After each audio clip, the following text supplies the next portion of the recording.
Olá, meus alunos da segunda série.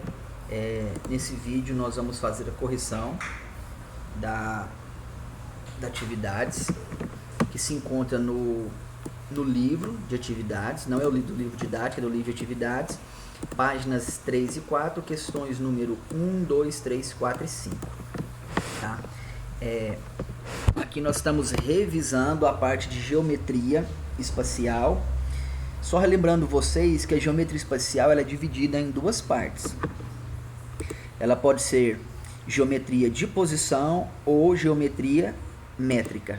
A geometria de posição ela estuda pontos, retas e planos e posições referente a esses três conceitos. Tá? Já a geometria métrica, a gente vai fazer cálculos de figuras espaciais, como prismas, pirâmides, né? Então, essa parte de estudo aí das figuras espaciais faz parte da geometria métrica, tá? Dentro do estudo de geometria espacial. E tem a parte da geometria de posição, que é essa que nós vamos corrigir aqui, que também faz parte da geometria espacial. Então, a geometria espacial divide em duas áreas, tá? Geometria de posição e geometria métrica. Então, vamos lá. Questão número 1. Ponto, reta e plano são noções primitivas da geometria. Lá no vídeo onde eu expliquei para vocês sobre geometria de posição, a gente começou a falar sobre essas noções primitivas de ponto, reta e plano. O que são noções primitivas? São conceitos que a gente não consegue prová-los, tá? Mas a gente simplesmente aceita que eles existem e a partir deles a gente vai criando novos conceitos onde a gente consegue comprovar, tá bom? Então, ponto, reta e plano são conceitos primitivos, tá bom? Que não é necessário você comprová-los. Então, a partir daí, nós conseguimos criar novos outros conceitos. Então, vamos lá. Ó. Questão número 1. Complete com os números 1, 2 e 3 cada uma das lacunas abaixo conforme a ideia que cada situação sugerir. Vamos lá. Então, ó, eu vou ler as frases aqui, e quando a frase der a ideia de ponto, eu marco o número 1. Quando a frase der a ideia de reta, eu marco o número 2. E quando a frase der a ideia de plano, eu marco o número 3. Então vamos lá. Ó. Letra A. A cabeça de um alfinete me dá a ideia de um ponto. Número 1. Um fio bem esticado me dá a ideia de reta. Então, número 2. As estrelas no céu nos dá a ideia de um ponto. Então, número 1.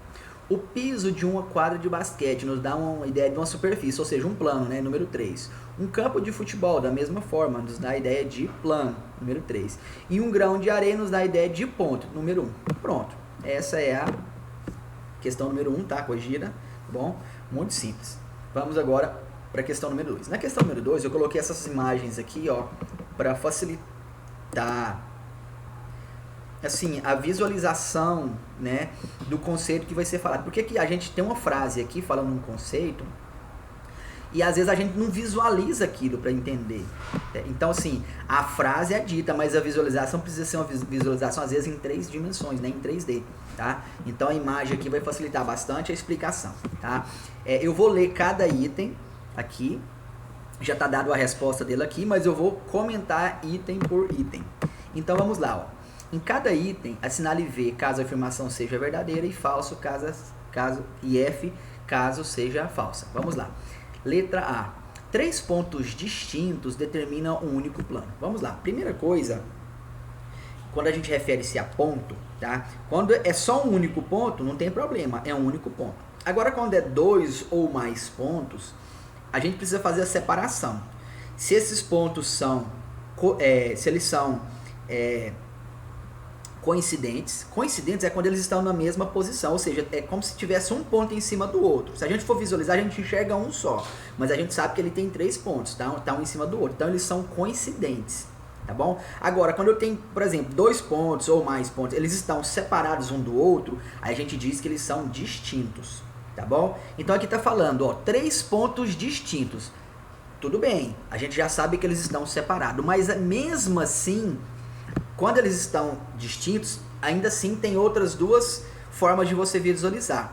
3 pontos distintos, eles podem estar de duas formas. Primeira, eles podem ser colineares, que é esse caso aqui, ó, tá vendo? Colinear é que está na mesma linha, no mesmo alinhamento, tá bom? Se eles são colineares, eu consigo passar uma única reta pelos três. Então tá aqui, ó, colineares, tá vendo? Esses três vermelhinhos que também são colineares. Agora, existe também três pontos distintos e não colinear. Não colinear é quando eles estão separados e assim, ó. Eles vão, na verdade, vai formar um triângulo, igual aqui, ó. Estão o quê? Não colineares, aqui ó, distintos não colineares, tá bom? Então, você pode ter três pontos coincidentes, eles vão estar juntinho, na mesma posição. Agora, eles podem ser o quê? Coincidentes, né, vão estar na mesma posição, ou então eles são distintos. Quando eles são distintos, você precisa separar, precisa saber se eles são colineares ou se eles são não colineares, tá? Então, olha só. Vou mostrar para vocês aqui agora na frase que isso daqui não é suficiente para você afirmar. Olha só, três pontos distintos determinam um único plano. Vamos lá, aqui são três pontos distintos? São. E eles são colineares. Olha o tanto de plano que eu consigo passar pelos três. Quando aqui ele diz três pontos, você tá dizendo assim, ó, três pontos, você consegue passar um plano apenas nos três? Não, olha o tanto de plano que eu consigo passar aqui, ó. A gente diz infinito, aqui da mesma forma, a gente diz que a gente consegue passar infinitos planos nesses três pontos. Tá bom? Agora, e aqui nessa situação, só existe um único plano que passa por esses três pontos. Ó, quando os três pontos são colineares, você passa infinitos planos por eles. Quando os três pontos são não colineares, distintos não colineares, você passa apenas um único ponto. Então aqui faltou essa informação. Faltou dizer se eles são colineares ou se eles são não colineares. Então, questão falsa, tá bom? Aqui tá faltando informação. Letra B. Duas retas paralelas distintas, quer dizer, duas retas paralelas, tá aqui, ó, duas retas que não existe ponto em comum entre elas. Posso prolongar as duas para a direita, para a esquerda, infinito, que elas não vão se cruzarem, não vou ter ponto em comum. Determina um único plano, duas retas paralelas, determina um único plano? Sim, gente, tá vendo? Ó, você só consegue um plano passando pelas duas retas ao mesmo tempo, tá? Então, letra B foi suficiente, letra B é verdadeira. Letra C, por uma reta passam infinitos planos. Vamos lá, por uma reta. Olha só, tem essa reta aqui, não tem, ó? Olha o tanto de plano que eu passo por ela. Infinitos, não é? Aqui da mesma forma, essa aqui, ó, tá deitada. Quantos planos eu consigo passar? Infinitos planos por ela. Então isso aqui também já é o suficiente. Por uma reta, passam infinitos planos por ela. Verdadeiro. Letra D. Duas retas concorrentes. O que são duas retas concorrentes? Aqui, ó, elas têm ponto em comum, tá vendo? Duas retas concorrentes determinam infinitos planos? Não. Duas retas concorrentes determinam um único plano que passa pelas duas, tá bom? Então, duas retas é apenas um plano que passa pelas duas. Não tem como eu criar um novo plano que passa pelas duas ao mesmo tempo. Somente um plano, tá? Então, falso. Letra E. Três pontos quaisquer determinam infinitos planos. Tá vendo que tá faltando informação? De novo, ó, esses três pontos estão que jeito? São coincidentes? São distintos? São colineares? São não colineares? Então, assim, tá faltando informação. Então, eu não posso nunca dizer que essa afirmação é correta. Não pode dizer que três pontos... Eu falar, três pontos determinam infinitos planos. Não. Por quê? Porque se esses três pontos forem distintos, colineares, distintos e não colineares, é apenas um plano que ele vai determinar. Então... questão falsa. Letra F. Uma reta e um ponto fora dela determina um único plano. Tá aqui, ó. Eu tenho uma reta e um ponto fora dessa reta. Só existe um plano que passa pela reta inteira e pelo ponto ao mesmo tempo? Sim. Só existe um único plano que vai fazer isso. Passar pela reta e pelo ponto ao mesmo tempo. Não consegue mais de um, ou seja, infinitos planos que vai passar pelos dois ao mesmo tempo, somente um, tá? Então aqui na letra F, essa informação já é o suficiente para eu dizer que essa afirmação é verdadeira. Não existe outra forma, somente um plano passa pela reta e pelo ponto fora da reta ao mesmo tempo, tá? Então, letra F verdadeira. Letra G. Três pontos determinam infinitas retas da mesma forma. Três pontos apenas eu dizer isso fica vago. Gente, ó, por três pontos determinam infinitas retas. Olha só, tem três pontos aqui, não é? Vamos ver quantas retas eu consigo passar por esses três pontos. Só que aqui, ó, tem três pontos, ó, distintos,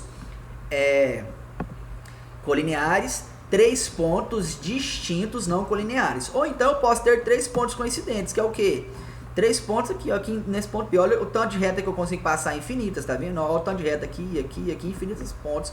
Eu passo pelos três pontos coincidentes. Agora imagina 3 pontos distintos não colineares. Olha só, eu passo uma reta aqui, outra reta aqui, outra reta aqui. Então, ó, 3 pontos não colineares distintos e não colineares, eu passo apenas 3 retas por ele. Ó, eu passo um aqui, AC, outra aqui, CB, outra aqui, AB.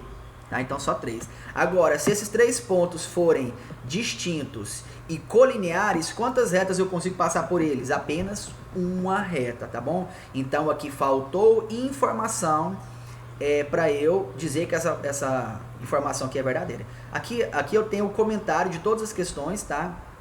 Falsa, tá? Mas já foi dito aqui pelas minhas palavras a explicação e também mostrei através do desenho porque que cada uma dessas questões aqui é verdadeira ou falsa. Eu vou parar por aqui o nosso vídeo para ele não ficar longo, tá bom? E o restante da correção ficará para a próxima aula, né? Ou seja, vai ficar um novo vídeo e até a próxima.